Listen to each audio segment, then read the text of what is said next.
নমস্কার, মানুষের ভাষায় আপনাদের সকলকে স্বাগত। আমি প্রবীর রায়চৌধুরী আপনাদের সাথে। এই এপিসোডটা থাম্বনেলে যেটা লেখা রয়েছে যে বিজেপির আস্তিনে লোকানো সেই কোন তাস যেটা কিনা আগামী 2026-এর নির্বাচনে তফাৎ গড়ে দিতে পারে। কেন কথাটা বললাম? যে এমনিতেই অমিত শাহজির যে আগমন ঘটেছিল রিসেন্টলি, এবং তিনি যে সাংবাদিক সম্মেলন করেছিলেন সেটা নিয়ে রাজ্য রাজনীতি তোলপাড় হয়েছিল। সেখানে জনৈক কয়েকজন সাংবাদিক আমাদের ভারতবর্ষের মহামান্য স্বরাষ্ট্রমন্ত্রীকে প্রশ্ন করেছিলেন, এবং তিনি স্বরাষ্ট্রমন্ত্রীর থেকেও তিনি সেখানে ছিলেন ভারতীয় জনতা পার্টির একজন বলিষ্ঠ নেতা, যিনি এর আগে ভারতীয় জনতা পার্টির সভাপতি ছিলেন। আর এটা তো অনস্বীকার্য যে এই দেশে প্রধানমন্ত্রী মোদী এবং স্বরাষ্ট্রমন্ত্রী অমিত শাহ এনাদের কথাতেই মোটামুটি বিজেপি দলটা আলোড়িত হয়, এখনো হয়। তাহলে সেটাকে যদি আমরা কনসিডার করে নিই তাহলে কি দাঁড়াচ্ছে? সেইখানে যে প্রশ্নগুলো উঠে এসেছিল সেখানে পশ্চিমবঙ্গের দুর্নীতির প্রসঙ্গ উঠে এসেছিল, তিনি নিজেই সেইগুলো বলেছিলেন, এবং সেখানে সাংবাদিকরা যে প্রশ্ন করেছিলেন তাকে, তার মধ্যে অন্যতম এবং বিতর্কিত প্রশ্ন ছিল হচ্ছে সেটিং, যে সেটিং তকমা বিজেপি তার গায়ের থেকে তুলে ফেলতে পারছে কিনা। ভেবে দেখবার বিষয়, অমিত শাহ মহাশয় তিনি কিন্তু এই প্রশ্নটার খুব সংক্ষিপ্ত উত্তর দিয়ে ছেড়ে দেন, যেটা সকলেই জানে, এবং যেটা কিনা বাঙালির মনকে, যদি ধরি যে তৃণমূল বিরোধী বাঙালি যে মনটা, সেটাকে খুব বেশি খুশি করতে পারেনি। আমার এই চ্যানেলেই রাজার পাগড়ি বাঁধা এই শিরোনামে এর আগে বহুবার এপিসোড করেছি। সিনেমার নাম সেটিং এই শিরোনাম দিয়েও বেশ কয়েকটা এপিসোড করেছি। শুভেন্দু অধিকারীর বিরোধী দলনেতা হিসেবে সারা রাজ্যব্যাপী যে প্রচার চেষ্টা, সেগুলো নিয়ে লাগাতার এপিসোড করেছি। কিন্তু এখানে বলবার বিষয় হচ্ছে যে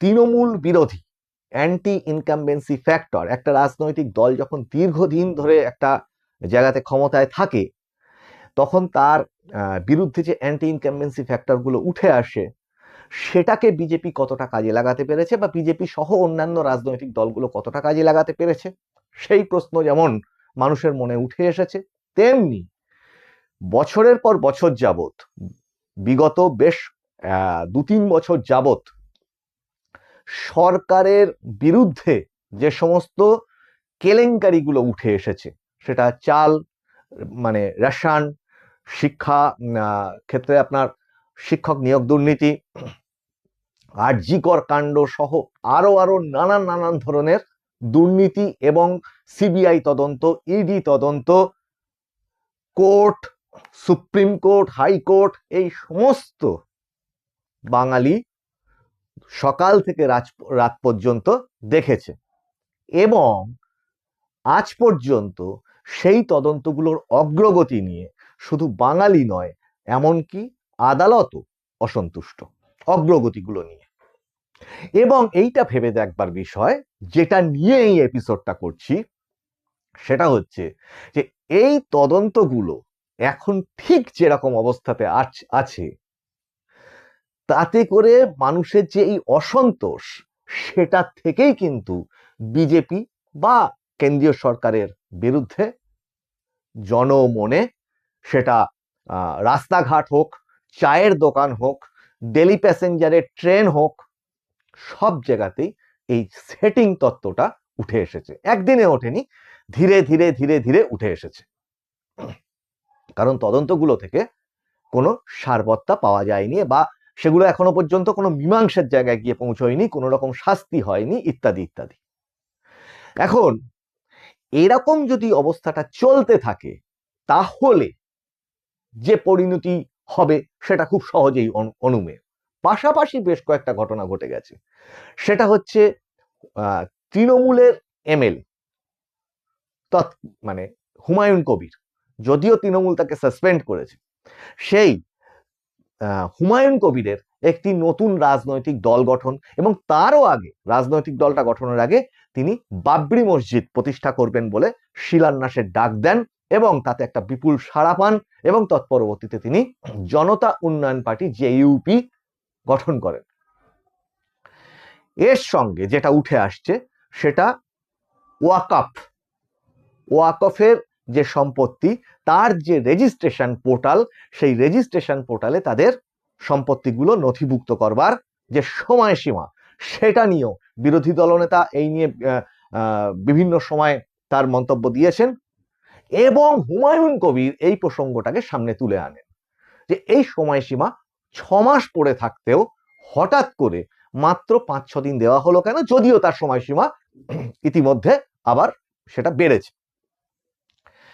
এর সঙ্গে হুমায়ুন কবির আরো একটা প্রসঙ্গ তুলে এনেছেন যে যে সমস্ত কবরস্থান আছে সেগুলোকে 1 নম্বর খতিয়ানে কেন তুলে দেওয়া হচ্ছে, এরকম মুসলিম সমাজের বিভিন্ন রকম ইস্যুগুলো হুমায়ুন কবির ফোকাস করে তুলে আনছেন।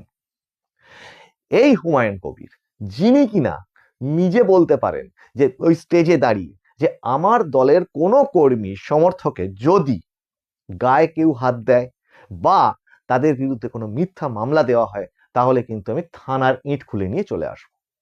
মানে তাদেরকে একটা উজ্জীবিত করা, একটা যে কোনো রাজনৈতিক দলের নেতৃত্ব যা করে থাকে।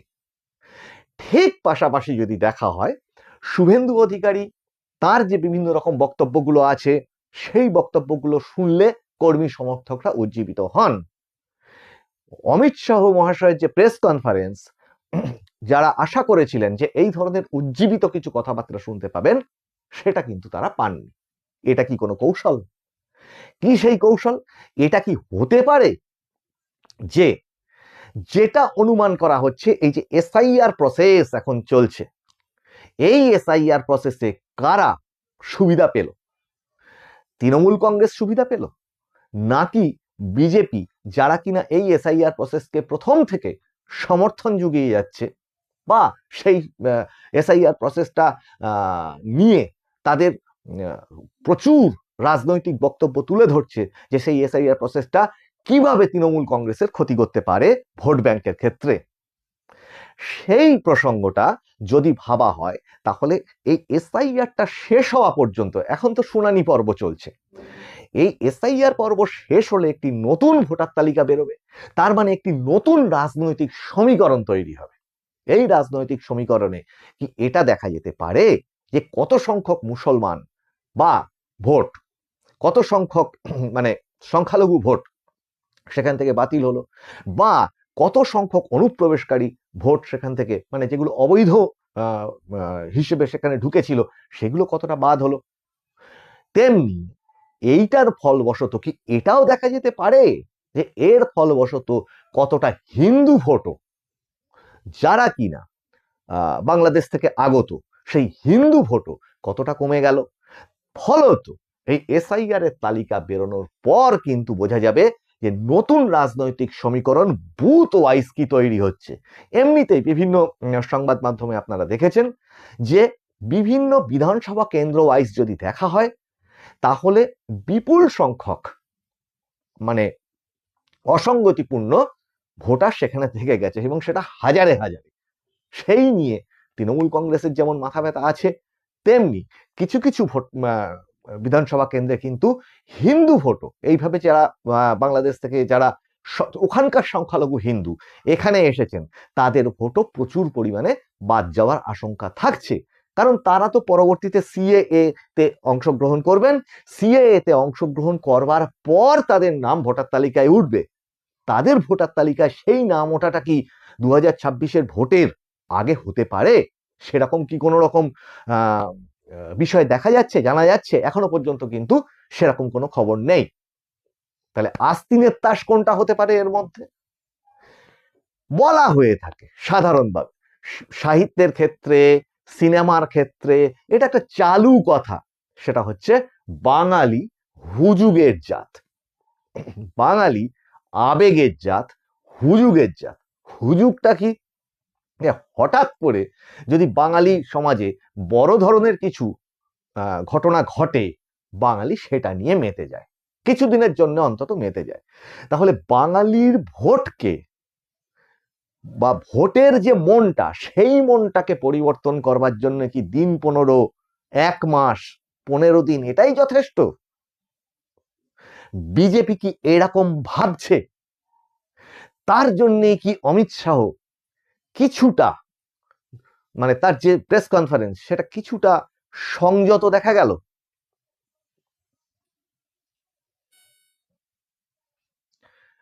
এবং এই প্রসঙ্গে ভাববার যেটা, যে পরিমাণ মানে তদন্ত সিবিআই, ইডি ইত্যাদির ক্ষেত্রে পেন্ডিং রয়েছে, এখনো পর্যন্ত বিচারাধীন রয়েছে, সেই তদন্তগুলো যদি মাত্র কয়েকটা ওই সময় গতি পেয়ে যায়, তাহলে সেই গতি পেয়ে যাওয়াটা কি জনসমাজে অনেক বেশি, হুজুগে বাঙালির কাছে অনেক বেশি আলোড়ন তুলতে পারে না? আর সেই মানে আলোড়নটা, যেটা এই মুহূর্তে অসন্তুষ্ট বাঙালি মন বিজেপিকে সেটিং তত্ত্ব দিয়ে একটা স্টিকার সেটে দেওয়ার মতো জায়গায় রয়েছে, এবং হয়তো অনেকেই মনে করছে সেটা খুব যুক্তিসঙ্গত কারণেই রয়েছে, সেই সেটিং এর স্টিকারটা তারা তখন তুলতে পারবে।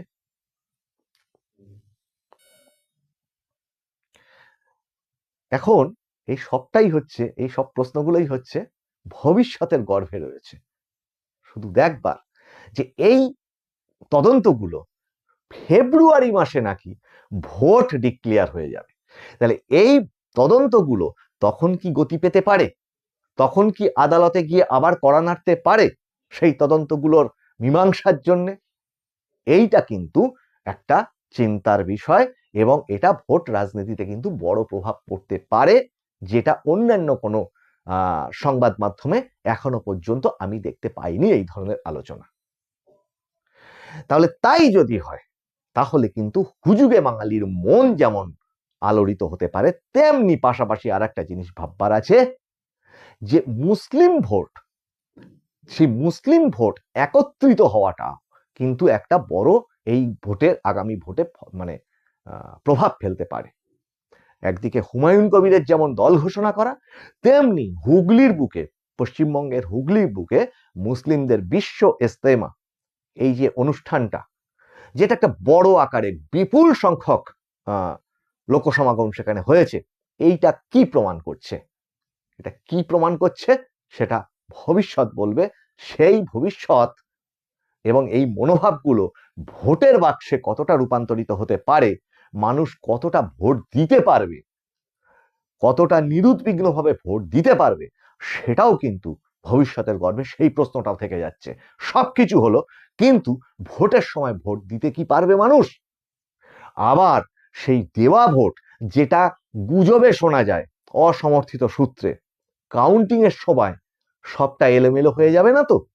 এই সমস্ত প্রশ্নগুলো নিয়ে কিন্তু আগামী 2026-এর বিধানসভা ভোট কিন্তু আবার সেই একটা অংশ আপনাদেরকে চিন্তা করতে বলছি, যে বিজেপির আস্তিনের মধ্যে সেই তাস লোকানো নেই তো, যে ফেব্রুয়ারি মাসে যদি শোনা যাচ্ছে সূত্রের খবর, যদি ভোট ডিক্লেয়ার হয়ে যায়, তাহলে এই সরকারের যে প্রশাসনিক ক্ষমতাগুলো, পুলিশি ক্ষমতাগুলো, সেগুলো অনেকটাই খর্ব হয়ে যাবে, এবং অভিন্ন নির্বাচনী মানে নির্বাচনী আচরণ বিধির মধ্যে প্রশাসন এসে যাবে, এবং সেই সময় এই তদন্তগুলো গতি পেলে এবং সেটা আদালত পর্যন্ত গেলে, এবং সদর্থকভাবে যদি তদন্তকারী এজেন্সিগুলো তাদের ভূমিকাগুলো পালন করে, এখন চুপ করে আছে কিন্তু তখন যদি অ্যাক্টিভ হয়, তাহলে সেটা জনসমাজে কতটা প্রভাব ফেলতে পারে, এটা সব রাজনৈতিক দলেরই কিন্তু